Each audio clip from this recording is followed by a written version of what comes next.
चलिए आज हम लोग हड़प्पा सभ्यता की वास्तुकला देखते हैं। हड़प्पा और मोहनजोदड़ो के अवशेष नगर योजना की उल्लेखनीय समझ प्रकट करते हैं। नगर आयताकार ग्रिड पैटर्न पर आधारित थे।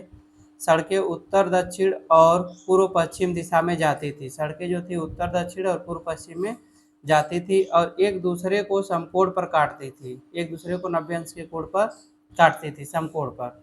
विशाल सड़कें नगर को अनेक खंडों में विभाजित करती थी, जबकि छोटी सड़कों का उपयोग अलग अलग घरों और अपार्टमेंटों, बहुमंजिला इमारतों को जोड़ने के लिए किया गया था। अगला है, उत्खनन स्थलों से मुख्य रूप से 3 प्रकार से भवन पाए गए। एक निवास गृह, सार्वजनिक भवन और सार्वजनिक स्नानागार। निर्माण के लिए हड़प्पाई लोग मानकीकृत आयामों वाली मिट्टी की पक्की ईंटों का उपयोग करते थे। भली भांति पकी हुई ईंटों की कई परतें बिछाई जाती थी और इसे जिप्सम के गारे का उपयोग करके एक साथ जोड़ा जाता था। नगर 2 भागों में विभाजित था, गढ़ तथा निचला नगर। पश्चिमी भाग में ऊंचाई पर स्थित गढ़ी का उपयोग विशाल आयामों वाले भवनों जैसे अन्नागार, प्रशासनिक भवन, स्तंभों वाला हॉल और आंगन आदि के लिए किया जाता था। गढ़ी में स्थित कुछ भवन संभवतः शासकों और अभिजात वर्गों के आवास थे। अन्नागार बुद्धिमत्ता के साथ वायु संचार वाहिकाओं सहित ऊंचे चबूतरे के साथ डिजाइन किए गए थे। आगे देखते हैं, डिजाइन किए गए थे।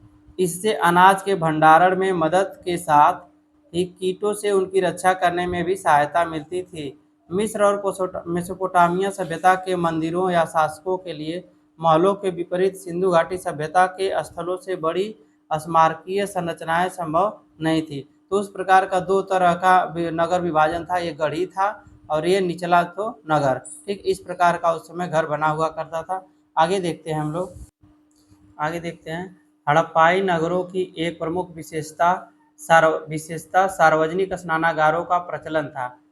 इससे उनकी संस्कृति में कर्मकांडी पवित्रता के महत्व का संकेत मिलता है। इन स्नानागारों के चारों ओर दीर्घाओं और कक्षों का समूह था।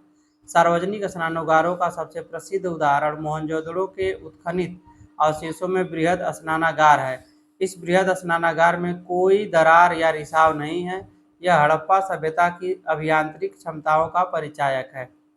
नगर के निचले भाग में एक कक्षीय छोटे भवन पाए गए हैं।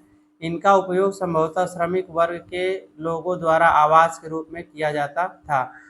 कुछ घरों में सीढ़ियां भी थी, जिससे संकेत मिलता है कि ये संभवतः 2 मंजिला भवन थे। अधिकांश भवनों में निजी कुएं और स्नानागृह थे और वायु संचार की भी उचित व्यवस्था थी।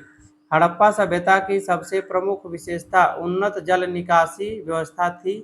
प्रत्येक घर से निकलने वाली छोटी नालियां मुख्य सड़क के साथ साथ चलने वाली बड़ी नालियों से जुड़ी थी। नियमित साफ सफाई और रख रखाव के लिए नालियों को शिथिल रूप से ढका गया था। नियमित दूरियों पर मलकुंड, सिसपीट बनाए गए थे। व्यक्तिगत और सार्वजनिक दोनों प्रकार की स्वच्छता पर दिया गया बल काफी प्रभावशाली है। कई स्थानों पर कुओं की उपस्थिति भी देखी गई है।